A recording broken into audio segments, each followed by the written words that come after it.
Hi friends, അപ്പോൾ ഇന്ന് നമ്മുടെ വിളവെടുപ്പ് കാണിച്ചു തരാം കേട്ടോ. ഇന്ന് കുറച്ച് മൈക്രോ ഗ്രീൻസ് വിളവെടുക്കാമെന്ന് വിചാരിച്ചു. ഇത് മൈക്രോ ഗ്രീൻസ് എല്ലാവർക്കും അറിയാമല്ലോ. സാധാരണ ഇലപ്പച്ചക്കറികളെക്കാളും ഒരു 4 ഇരട്ടി പോഷക ഗുണമാണ് മൈക്രോ ഗ്രീൻസിന്. ഒരു വിത്ത് മുളപ്പിച്ച് ഒരു 10-15 ദിവസത്തിനുള്ളിൽ ഉപയോഗിക്കുന്നതിനാണ് മൈക്രോ ഗ്രീൻസ് എന്ന് പറയുന്നത്. പിന്നെ ഒത്തിരി പോഷക ഗുണങ്ങളുണ്ട്, എല്ലാവർക്കും അറിയാം. അപ്പോൾ ഇത് ചെറുപയറിൻ്റെയും സാധാരണ പയറിൻ്റെയും മൈക്രോ ഗ്രീൻസാണിത്. നമ്മുടെ സൂപ്പർ മാർക്കറ്റിൽ നിന്ന് വാങ്ങിക്കുന്ന സീഡ്സ് ഉപയോഗിച്ചാൽ മതി. അപ്പോൾ ഇത് അധികം വേവിക്കാതെ കഴിക്കുന്നതായിരിക്കും നല്ലത്. ഇത് മുളപ്പിക്കുന്ന രീതികളൊക്കെ ഇനി അടുത്തൊരു വീഡിയോയിൽ പറഞ്ഞുതരാം കേട്ടോ. അപ്പോൾ രാവിലെ പെട്ടെന്നൊരു ഇലപ്പച്ചക്കറി ഉണ്ടാക്കണമെങ്കിൽ ഒരു 4-5 ദിവസം കൊണ്ട് നമുക്ക് നമ്മുടെ അടുക്കളയുടെ സൈഡിലോ ഏറ്റവും ചെറിയൊരു ഏരിയയിൽ നമുക്ക് മുളപ്പിച്ചെടുക്കാൻ പറ്റുന്ന ഒന്നാണ് മൈക്രോ ഗ്രീൻസ് എന്ന് പറഞ്ഞാൽ.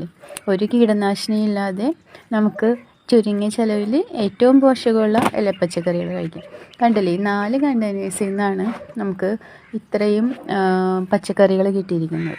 പച്ചക്കറി എന്ന് ഇതിനെ പറയാൻ പറ്റില്ല, എങ്കിലും ഇലപ്പച്ചക്കറി തന്നെയാണ്. സാലഡിലൊക്കെയാണ് കൂടുതലും യൂസ് ചെയ്യുന്നത്.